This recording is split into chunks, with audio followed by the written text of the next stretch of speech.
সবার জন্য প্রোগ্রামিং কোর্সের আজকের লেকচারে আপনাদের স্বাগতম জানাচ্ছি। তো এই লেকচারে আমরা দেখব যে কিভাবে পাইথন আমাদের কম্পিউটারে ইনস্টল করতে হবে। আমরা আগের লেকচারে দেখেছি যে পাইথন চালানোর জন্য আমাদের হচ্ছে একটা পাইথনের ইন্টারপ্রেটার সফটওয়্যার লাগবে, যেটা হচ্ছে আমার পাইথনের কোডটাকে আমার মেশিন কোডে বা অ্যাসেম্বলি কোডে কনভার্ট করবে, রাইট? চলুন চলে যাই পাইথনের ওয়েবসাইটে। আমরা যাব python.org এই ওয়েবসাইটে। এখানে হচ্ছে পাইথনের এটা হচ্ছে মূল হোম পেজ। এখানে হচ্ছে পাইথন সংক্রান্ত বিভিন্ন তথ্য ইত্যাদি পাওয়া যাবে। তো আমরা চলে যাব হচ্ছে ডাউনলোড সেকশনে। তো ডাউনলোড সেকশনে যদি আমরা যাই, আপনারা দেখবেন যে পাইথনের ওই যে বলেছিলাম দুটো ভার্সন আছে, ভার্সন 2 এবং ভার্সন 3। তো ভার্সন 2.7 সেটা হচ্ছে এন্ড অফ লাইফ, অর্থাৎ এটার হচ্ছে আর নতুন কোনো আপডেট আসবে না। এটা সর্বশেষ সাপোর্ট হচ্ছে 2020 সালের জানুয়ারি মাসে শেষ হয়ে গেছে। তো এখন হচ্ছে পাইথন 3 সিরিজের মধ্যে বেশ কিছু ভার্সন আছে, 3.6, 7, 8, 9। তার মধ্যে 9 হচ্ছে সর্বশেষ ভার্সন। তা আমরা হচ্ছে পাইথন 3.9টা ডাউনলোড করব। এখানে হচ্ছে আমরা দেখতে পাচ্ছি 9.5 আছে। তো আপনারা যখন এই ভিডিওটা দেখছেন, যদি আপনারা এর থেকেও লেটেস্ট করে ভার্সন দেখেন, সেটা ডাউনলোড করতে পারেন, অথবা 3.9.5 ডাউনলোড করলেও চলবে। তাহলে আমরা হচ্ছে ডাউনলোডে ক্লিক করব। তো এখানে আমরা যদি একটু স্ক্রল করি, দেখতে পাবো যে ফাইলস নামে একটা সেকশন আছে। সেখানে বিভিন্ন ডাউনলোডের অপশন আছে, যেমন সোর্স কোডটা সরাসরি ডাউনলোড করা যায়। আবার যারা ম্যাক অপারেটিং সিস্টেম ব্যবহার করছেন তাদের ম্যাকের জন্য ইনস্টলার আছে। তো আমার এইটা হচ্ছে উইন্ডোজ মেশিন। আমি একদম নিচে যে লিঙ্কটা আছে উইন্ডোজ ইনস্টলার 64 বিট, এটা ডাউনলোড করব। আপনার কম্পিউটার যদি 64 বিটের হয় আপনি এটা ডাউনলোড করবেন, অথবা আপনি যদি 32 বিটের কম্পিউটার সিস্টেম ব্যবহার করে থাকেন তাহলে 32 বিট ডাউনলোড করবেন। 64 বিটের কম্পিউটারও হচ্ছে 32 বিট ডাউনলোড করে ইনস্টল করা যাবে। তো যেহেতু আমার কম্পিউটারে 64 বিটের সাপোর্ট আছে, আমি 64 বিট ডাউনলোড করব। তাহলে আমি ডাউনলোডে ক্লিক করলে আমার এখানে হচ্ছে ডাউনলোড অপশনটা চালু হবে। আমি এটা ডাউনলোড করে ফেললাম। তাহলে হচ্ছে পাইথন 3.9.5 আমার ডাউনলোড হয়ে গেল। আমি এখান থেকে ফাইলটা ওপেন করব। ওপেন করার সময় দেখেন এটা খুব সহজ প্রসেস, তেমন জটিল কিছু নাই।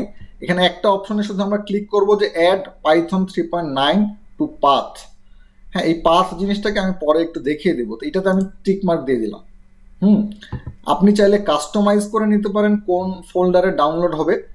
আমি করছি না, তো আমি হচ্ছে সরাসরি ইনস্টল নাও এই বাটনটাতে ক্লিক করব। আমার কাছে পারমিশন চাবে, আমি পারমিশনটা ওকে করে দিলাম। দেওয়ার পরে হচ্ছে এই সেটআপটা চালু হয়ে যাবে।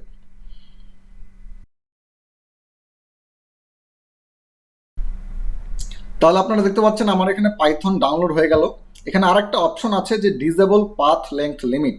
আপনারা এটা ক্লিক করে দিতে পারেন, না করলেও অসুবিধা নাই। এটা ক্লিক করে দিলে আবার হচ্ছে উইন্ডোজ সিকিউরিটি সেন্টার থেকে একটা পারমিশন চাইবে, সেটা আমি অ্যাপ্রুভ করে দিব। তাহলে সেটা আমি করে দিলাম, আমার সেটআপ সাকসেসফুল হয়ে গেল। এখন হচ্ছে ওই পাথের বিষয়টা একটু দেখবো আমরা। আমি হচ্ছে মাই কম্পিউটারে যাব, এখানে রাইট ক্লিক করে মাউস পয়েন্টারে প্রপার্টিজে যাব। যদি প্রপার্টিজে যাই, এরকম একটা উইন্ডো আসবে। সেখানে আমরা লিখবো হচ্ছে, এখানে সার্চ অপশন আছে, সেখানে গিয়ে লিখবো এনভায়রনমেন্ট। আপনি দেখবেন একটা অপশন পাবেন, edit environment variables for your account. তাহলে আমরা এই অপশনটা ক্লিক করি। এইখানে গেলে আপনারা দেখবেন যে হচ্ছে আপনার কম্পিউটার, আপনার যে ইউজার নেম আছে তার জন্য কিছু ভেরিয়েবল আছে, তার মধ্যে একটা ভেরিয়েবল আছে পাথ। আবার আর নিচে দেখবেন সিস্টেম ভেরিয়েবলস আছে, সেখানেও একটা অপশন আছে পাথ।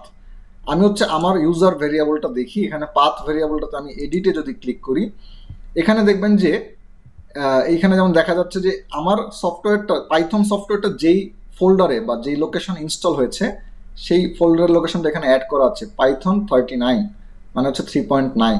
তার মানে এই দুইটা ফোল্ডার হচ্ছে আমার পাথ ভেরিয়েবলে অ্যাড করা আছে। এটাই হচ্ছে ওই সফটওয়্যারটা করে দিল ইনস্টলারটা, যে আমি পাথ ভেরিয়েবলে অ্যাড করে দিলাম। তার মানে হচ্ছে এই লিঙ্ক দুটো মূলত এই এনভায়রনমেন্ট ভেরিয়েবলের মধ্যে যুক্ত হয়ে গেল। এখন হচ্ছে আমরা দেখবো যে পাইথনটা আমরা রান করতে পারি কিনা। পাইথন রান করার জন্য কয়েকটা উপায় আছে। একটা উপায় হচ্ছে আমরা প্রথমে দেখবো টার্মিনাল ব্যবহার করে রান করা। তাহলে আমরা উইন্ডোজে লিখবো কমান্ড প্রম্পট। আপনি যদি কমান্ড লেখেন, সার্চ বারে গিয়ে একটা অপশন পাবেন যে কমান্ড প্রম্পট। তাহলে আমরা কমান্ড প্রম্পটে ক্লিক করলাম, এরকম একটা উইন্ডো আসবে। তো এখান থেকে আমরা লিখবো যে পাইথন। তাহলে দেখেন আমরা পাইথনটা রান করতে পারলাম। শুরুতে একটা ইন্ট্রোডাক্টরি মেসেজ প্রিন্ট করবে সে, যেখানে আমরা দেখতে পাচ্ছি পাইথন 3.9.5 আমার কম্পিউটারে ইনস্টল বা ডাউনলোড এবং ইনস্টল হয়েছে। তাহলে আমরা এখানে দেখবো যে পাইথনে তাহলে আমরা কোড লিখতে পারি কিনা। শুরুতে আমরা কিছু একটা ছোট উদাহরণ দেখি। ধরেন আমি লিখলাম 3 + 4, আমরা পেলাম যে হ্যাঁ 7 এটা প্রিন্ট করতে পারছে। ওকে, আমরা যদি ভেরিয়েবল দিয়ে একটা উদাহরণ দেখেছিলাম অলরেডি, তাই না, যে এ একটা ভেরিয়েবল নিলাম, তার মধ্যে একটা মান রাখলাম 17, আবার বি একটা ভেরিয়েবল নিলাম, তার মধ্যে মান রাখলাম 26। হ্যাঁ, তাহলে আমরা যদি এখন বলি যে এ এবং বি এ দুটো যোগ করো, তাই না, তাহলে এ প্লাস বি করলাম, তাহলে আমরা পাবো কি ওই দুটো সংখ্যার যোগফল পাবো, তাই না। আবার আমরা যদি বলি যে বি হচ্ছে 26 যেহেতু, তাহলে বি থেকে এ বিয়োগ করি, তাহলে 26 থেকে আমাদের 17 বিয়োগ করলে আমরা পাবো হচ্ছে 9। তাহলে আমরা দেখতে পেলাম যে যোগ বিয়োগ করতে পারছি। আমরা যদি গুণ করতে চাই তাহলে স্টার চিহ্ন দেবো। এখানে গুণ করার আলাদা কোনো চিহ্ন নাই কম্পিউটারের কিবোর্ডে, ওই স্টার চিহ্ন দিয়ে আমরা হচ্ছে গুণটা বোঝাই। তাহলে আমি লিখলাম বি গুণন এ, বি স্টার এ। তাহলে আমরা পেলাম যে হ্যাঁ 17, 17 এবং 26 দুটোকে আমরা গুণ করলে পাবো 442, 442। আমার কম্পিউটারে পাইথন ইনস্টল হয়ে গেল, রাইট। এটা হচ্ছে একটা পদ্ধতি, টার্মিনালে আমি করলাম। এখন এই উইন্ডোটা আমি বন্ধ করব কিভাবে? দুইভাবে করা যায়, তিনভাবে করা যায় মূলত। একটা হচ্ছে আপনি ক্রস বাটনে ক্লিক করলেন, উইন্ডো বন্ধ হয়ে গেল। আর একটা উপায় হচ্ছে আমরা লিখবো এক্সিট এবং হচ্ছে একটা এরকম প্যারেন্থেসিস, এটাকে আমরা বলি প্যারেন্থেসিস, অনেকে ফার্স্ট ব্র্যাকেট বলি, আমরা প্রোগ্রামিং করার সময় এটাকে বলবো প্যারেন্থেসিস। তাহলে এক্সিট, তারপরে প্যারেন্থেসিস দিলাম, তারপরে আমি যদি কিবোর্ডে এন্টার বাটন চাপি, আমার এখন এখান থেকে বের হয়ে যাবে পাইথন থেকে, আমি উইন্ডোজের কমান্ড প্রম্পটে চলে আসবো। এখানে যদি আমি আবার এক্সিট দিই, আমার এই টার্মিনালটা বন্ধ হয়ে যাবে। তাহলে আমার হচ্ছে আর ওই মাউস ধরে ক্লিক করে করে করতে হবে না। আর একটা পদ্ধতি দেখাই, সেটা হচ্ছে যে আমি ধরেন পাইথন আবার চালাই, আবার পাইথন চালালাম। আর একটা শর্টকাট হচ্ছে Ctrl+Z। আমি যদি এই পাইথন উইন্ডোর মধ্যে থাকা অবস্থায় কন্ট্রোল এবং জেড বাটনটা একসঙ্গে প্রেস করি, এন্টার দিয়ে আমরা পাইথনের উইন্ডো থেকে বের হয়ে যাব, এবং তারপর আবার টার্মিনাল থেকে বের হওয়ার জন্য এক্সিট। তাহলে এটা একটা পদ্ধতি দেখলাম আমরা।